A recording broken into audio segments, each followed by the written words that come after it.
Good morning friends. আজি মানে গুৱাহাটী ইউনিভাৰ্চিটিত আহিলোঁ। ইয়াত মানে SBI লাইভৰ এটা 25 অফ চেলিব্ৰেশ্যন চলি আছে। তাত মানে কি কৰিলোঁ আপোনালোকক অলপ দেখুৱাৰ চেষ্টা কৰিম।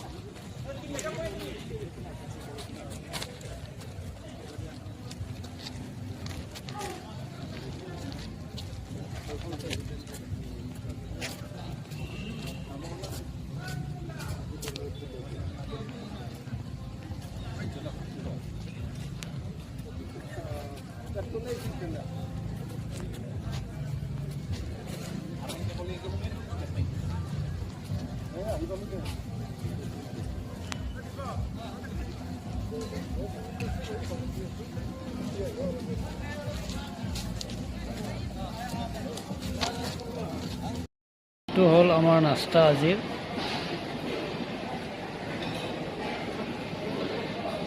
এইটো হ'ল নাস্তা।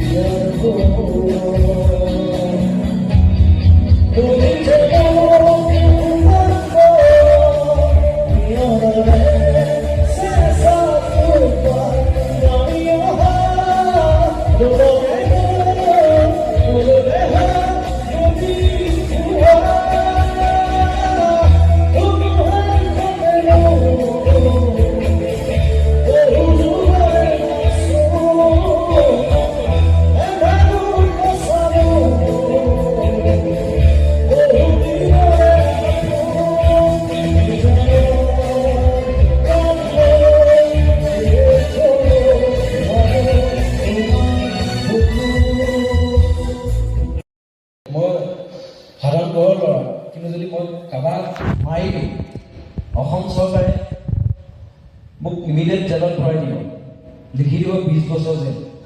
কিন্তু দাদাক হত্যা কৰি দিলে আজিলৈকে ন্যায় পোৱা নাই। দুমাহ 19 ছেপ্টেম্বৰ তাৰিখে কি হৈছিল দাদাৰ লগত ছিংগাপুৰত, সেইখিনি আমাক লাগিব। আৰু আমাৰ দাদাক আমি জীয়াই ৰাখিবলৈ আমি গছপুলিৰে নাহৰ পুলি, দাদাই নাহৰ পুলি ভাল পাইছিলে, আমি নাহৰ পুলি আমি ৰুব লাগিব। দাদাক তেনেকৈ আমি জীয়াই ৰাখিব লাগিব। দাদাই যিখিনি সৃষ্টি কৰি গৈছে, গান হওক, চিনেমা হওক, চিনেমা বুলি নকওঁ, বহুত সৃষ্টি কৰি গৈছে, কিন্তু আমি সেইখিনি জীয়াই ৰাখিবলৈ আমি হেৰি কৰিব লাগিব, আমি জীয়াই ৰাখিব লাগিব। দাদাৰ যিখিনি সৃষ্টি দাদাই কৈ গৈছিল যে মানুহৰ জীৱনটো মানে সদায় জীয়াই নাথাকে, মানে এদিনতো মৰিব। কিন্তু দাদাই কৈছিলে যে মই যিখিনি সৃষ্টি কৰি থৈ গৈছোঁ, মই সেইখিনি জীয়াই ৰাখিলে মই বেছি ভাল পাওঁ। সেইটো কাৰণে আমি জীয়াই ৰাখিম।